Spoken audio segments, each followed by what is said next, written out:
देखो vertical circular motion क्या होती है आपकी कि वो एक स्ट्रिंग से बांध लिया आपने एक पत्थर को और वर्टिकल सर्कल में मतलब ग्राउंड के सरफेस के परपेंडिकुलर उसको इस तरह से घुमा रहे हैं आप सर्कल में।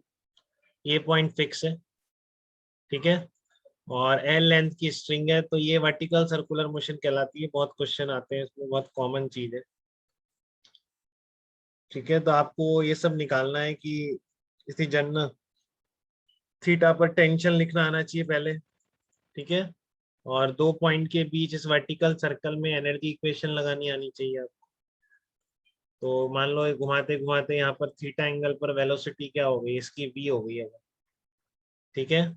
इसकी वेलोसिटी वी है तो आप कैसे लिखोगे इसको? टेंशन इधर है, एम जी इधर है, ये एंगल थीटा तो ये भी थीटा हो जाएगा। तो क्या आ गया है, टुवर्ड द सेंटर लिखो। आप क्या लिखोगे, T minus M G cos theta is equal to mass into acceleration. तो एक्सलरेशन कितना आएगा टुवर्ड द सेंटर जब सर्कल में है तो वी स्क्वायर अपॉन है। तो ये आ गया आपका रेडियल डायरेक्शन में F equals to M A लिखने से tension as a function of theta और स्पीड निकल के आ, ठीक है। अब ए और डी पॉइंट के बीच आपको एनर्जी इक्वेशन लगानी है, energy equation between the A and D. तो वो कैसे लगेगी energy equation between A and D? बताइए कौन कौन से फोर्सेस लग रहे हैं इसमें? एम जी लग, हाँ बताओ बताओ, आशीष जंगीर बताइए। हम्म, तो एक तो एम जी का वर्क आएगा, एम जी का वर्क लिखना आ गया क्या आप सबको इसमें? ये देखो एल लेंथ है तो ये हो जाएगी एल कॉस थीटा, ये पूरी एल है एल तो माइनस एल कॉस।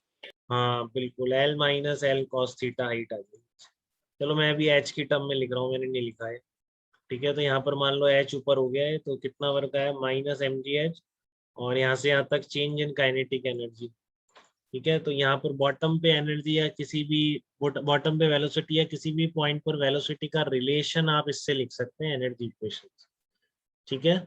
और कहीं पे भी टेंशन को थीटा और स्पीड से आप रिलेट कर सकते हैं रेडियल डायरेक्शन में F equal to M A से। तो ये आपको बहुत आना चाहिए, मतलब काफी सारी चीजें इन दोनों इक्वेशन से की जा सकती हैं इसमें, ठीक है। तो अब आपको इससे कई चीज दिख भी गई है, जैसे कि आप देख रहे हैं कि इस इक्वेशन से एच सबसे ज्यादा होगा वहां पर स्पीड सबसे कम होगी। तो एच सबसे ज्यादा कहाँ पर है, यहाँ पर है, टॉप मोस्ट। ठीक है। तो इसलिए आप एनर्जी इक्वेशन से डायरेक्टली कह सकते हैं कि टॉप मोस्ट पॉइंट पर स्पीड सबसे कम और बॉटम मोस्ट पॉइंट पर स्पीड सबसे ज्यादा होगी, ठीक है। क्लियर है आपको इस सेकेंड इक्वेशन का ये जो कंक्लूजन निकल के आ रहा है? वर्टिकल सर्कुलर मोशन बहुत फेमस एग्जांपल है, इसमें बॉटम मोस्ट पॉइंट पर स्पीड सबसे ज्यादा है और टॉप मोस्ट पॉइंट पर स्पीड सबसे कम है। और पहली इक्वेशन से भी कोई कंक्लूजन निकल के आ रहा है क्या? फर्स्ट इक्वेशन से भी कोई कंक्लूजन आप ड्रॉ कर सकते हैं क्या यहाँ पे? बताइए बताइए अंश, क्या लग रहा है आपको फर्स्ट इक्वेशन से? अरियंत आप बता दो। वेलो सर, टॉप मोस्ट पे वेलोसिटी सबसे कम होगी तो टेंशन भी सबसे कम होगी। अरे आज अंश है ही नहीं क्योंकि इसलिए जवाब नहीं दे रहा कि अभी गायब हुआ है। आज अंश आया ही नहीं, क्यों? अभी था यस क्या अरियंत, अंश था अभी? पता नहीं, देखा नहीं मैंने। नहीं था सर, नहीं था। नहीं था ना। हाँ तो आपने बिल्कुल सही बताया अरियंत कि आपका जो बॉटम मोस्ट पॉइंट है यहाँ पर कॉस थीटा सबसे कम तो ये सबसे ज्यादा और स्पीड भी सबसे ज्यादा, तो इसका मतलब यहाँ से ज्यादा टेंशन कहीं हो ही नहीं सकती। तो ये आपको ध्यान रखना है हमेशा कि एक वर्टिकल सर्कुलर मोशन में बॉटम मोस्ट पॉइंट पर टेंशन क्या रहती है, सबसे ज्यादा रहती है। बॉटम मोस्ट पॉइंट पर टेंशन क्या रहती है, सबसे ज्यादा रहती है। और मिनिमम टेंशन कहाँ पे रहेगी, जहाँ पर कॉस टॉप थीटा पे। क्या हो, मिनिमम हो। तो मिनिमम कहाँ पर है, थीटा जहाँ पे सबसे ज्यादा है, डिक्रीजिंग फंक्शन है ना शुरू में, ठीक है ना। 0 से लेकर 180 तक तो डिक्रीज ही करता रहता है, ठीक है। तो यस। ये आपका क्या है कि सबसे ज्यादा कम यहाँ पर है और सब पहले स्पीड भी सबसे कम, तो दोनों पैरामीटर सबसे कम नहीं हो गए, बाकी सब तो फिक्स है। तो इसका मतलब मिनिमम टेंशन जब भी निकालने को पूछे, बहुत पूछा जाता है बेटा वर्टिकल सर्कल में मैक्सिमम टेंशन बताओ, मिनिमम टेंशन बताओ। तो इस वर्टिकल सर्कुलर मोशन में बॉटम मोस्ट पॉइंट पे टेंशन मैक्सिमम है और टॉप मोस्ट पॉइंट पर टेंशन क्या है, मिनिमम। ये बात क्लियर है सबको? बताओ। यस। तो ये दो इक्वेशन आ गई और ये दो कंक्लूजन आ गए। अब हम कंडीशन निकालेंगे कि ऐसे मान लो आपने दीवार पर वर्टिकल वॉल पर एक कील लगा के इसको हैंग कर दिया और यहाँ फिक्स कर रखा, बिल्कुल फिक्स है, ये मूव नहीं कर सकता।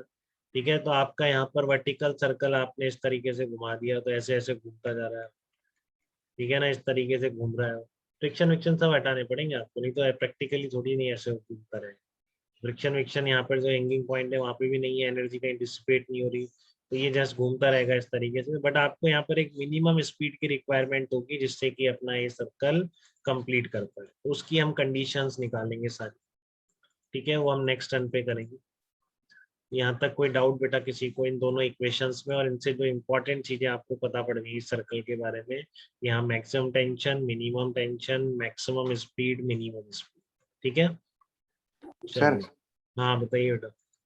सर अपन ने टेंशन का वर्क इसलिए नहीं लिया ना क्योंकि वो डिस्प्लेसमेंट के परपेंडिकुलर। एग्जैक्टली इसलिए मैंने केवल एनर्जी लिखा। टी वेक्टर रेडियल है हमेशा और डिस्प्लेसमेंट टेंजेंशियल। तो एक सर्कल में रेडियस और टेंजेंट हमेशा एक दूसरे के परपेंडिकुलर, बिल्कुल इसलिए। और कोई डाउट अरियंत आपको? No sir. ओके।